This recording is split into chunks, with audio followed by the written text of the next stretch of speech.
Hey guys, Chris again from ClassicVWBugs.com, and in this tip I want to continue on with what to look out for before buying a bug. And in this particular video we're going to concentrate on how does your bug run, how does she shift, and how does she drive down the road. Let's get to it. Okay, so one of the first things you're going to want to check when you're looking to purchase your bug is, of course, you want to check the motor. You want to definitely lift the engine lid and make sure when the engine, when you raise the lid, that a lot of times on these early bugs, especially from 66 on down, the lid can sometimes hit the bumper, and you want to check sometimes the paint gets chipped up there, so just be cautious of that.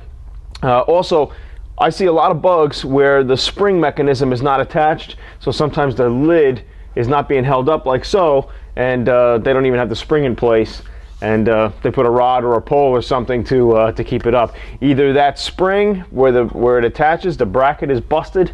Sometimes you want to check that out, or if it's cracking, and that's why they didn't put it there. So definitely want to be aware of that. If you're looking at it online, a lot of times you'll see the guys holding the lid up while they take the picture. So I always ask questions with that as well, as to why are you holding the lid up and why is there no spring? Kind of throws them a curveball. But when you look at the motor, you basically want to see how clean it is. And a lot of times you see a gunky motor, you see overspray where they kind of spray up the motor. I mean, I've seen motors where the guys spray everything completely black. Just, oh yeah, it looks great. No, you know what? It doesn't look that good. Or they spray it all silver. Or I've seen motors where the tins are actually sprayed the color of the car. To some people that might look okay, but to me, to my taste, I really don't like that. I like the original look. Your tins, your fan shrouds, your breastplate tin, your tins over your cylinders and whatnot should be black. I go a little bit further. I go a little gloss black on mine. The engine itself should be more the aluminum look, the silver look. Your fuel pump should have the silver look. The pulleys should be black as well. So little details like that. I like it to be clean. But the other thing is when you come here and you look at the motor, make sure all your seals are in place here. Your tar boards are in place. I see a lot of the cheap tar boards that they sell on the market today. If they're so thin, stay away from that Brazilian stuff. That thin tar board will actually get sucked into the back of the fan shroud. So I don't advise that. And if you do see that in the car, you can tell then what kind of money the guy wanted to put into the car. Also, engine seals. If this seal, I have a video years ago, I did a video on engine seals. If there is no seal in this front engine compartment, there's a U seal that goes all around here, from the front all the way to the sides. Ask the guy, how long has that seal been not in the car? You get heat from the muffler that comes up and then will start heating up the motor. I've seen motors where it will blow because it's just too hot. These motors cannot run with that amount of heat for a very long time, and they're going to wind up something seizing up on them, or you're going to lose compression. You definitely lose power. I've ran a bug before without the engine seal, and you lose power for sure. So that is a crucial element. The other thing is too, which I noticed on Wheeler Dealers actually last night, which I thought was an interesting episode. They did a 60s Beetle. Ed China, you want to check your end play. They called it end float in Europe. And basically you want to grab the crank pulley here and move in and out. You should not really hear anything at all. Not a knock, not a clunk. I mean, if anything, very slight. If you have that excessive end play, what that means is usually it's internally, and your bearings are probably worn and kind of need a rebuild, or it's going to need another motor. I mean, many of the guys will say, hey, there's nothing, the engine runs fine. Yeah, maybe for him when he takes it out every so often, but if you want to use it as a daily driver or take it on long show trips or something, you don't want that end play. As you can see here, there's actually nothing, no end play here really at all. I mean, you really shouldn't feel anything or hear anything. If you do, they tell you if you do hear something, then you got a problem. So also you want to check your fan belt tension. There should be about a ½ inch of free play when you squeeze this fan belt. A lot of times what I'll see is the fan belt is so tight that you can't get an accurate feel for the end play because it's so tight. So if you feel that it's really super tight, which is not a good idea either, because if this is too tight, then what happens is then this pulls it's basically pulling it down, and you're pulling the generator forward, and you're pulling the fan forward as well. A lot of times you'll hear when you hear the motor run, you hear the fan rubbing in the back of the shroud here because it's pulling it forward, and it kind of makes it off balance. So just a few things right here, to look out for when you're looking at the motor, and also, there's a lot of debate going on with carb and distributor combinations. This is a 40 horsepower motor, so they usually have the 28 pick carburetors and a vacuum advance distributor on it, and varying years they had different vacuum advances and whatnot. So you want to take a peek at that. This is just a 009 that goes with this 28 pick carb. This 009 will work pretty well with this 28 pick. I don't have any hesitation or hiccups on it. But once you get into the later motors, when you have like a 34 pick carburetor and you have a 009, I'm hearing and I have had experience where there's a lot of hesitation and there's a lot of problems with starting the car up and getting off the line. So, but okay, so that's a mouthful. But basically, when you come in to look at the car for the first time and you want to look at the motor compartment, these are some of the crucial areas you want to look at.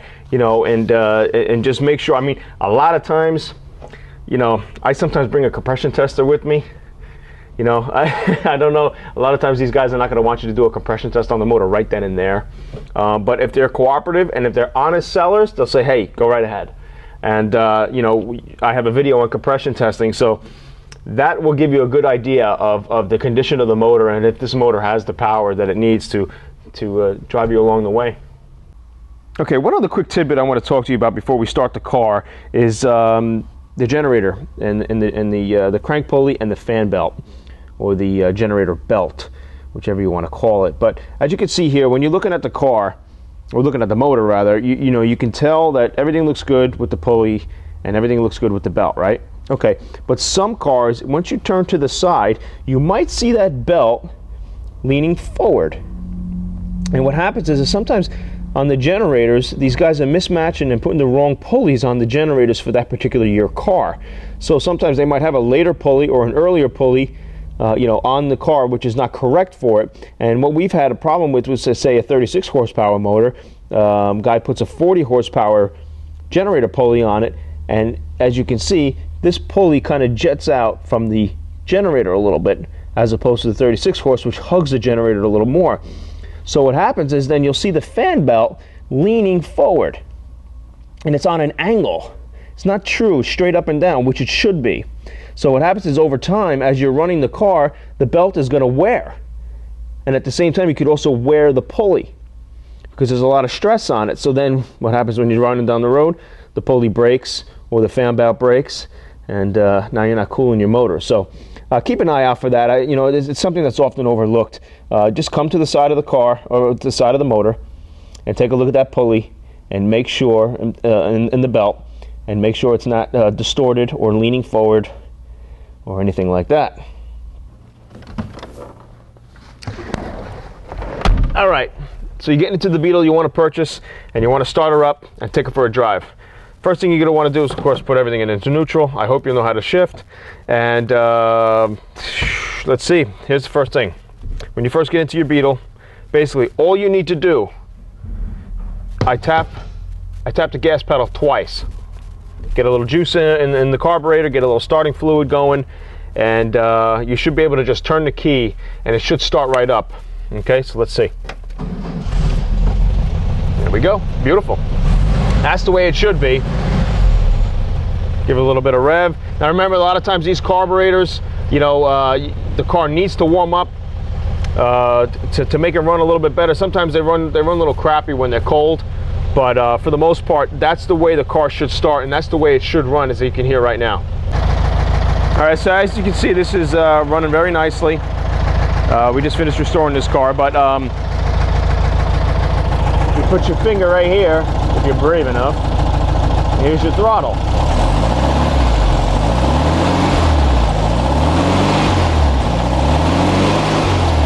There should be no popping, no backfire. You shouldn't be seeing any smoke coming out of the tailpipes.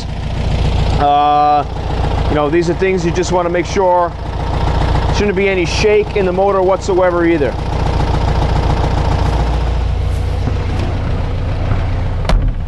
All right, we're just going to turn the motor off now. so at least you can hear me speak.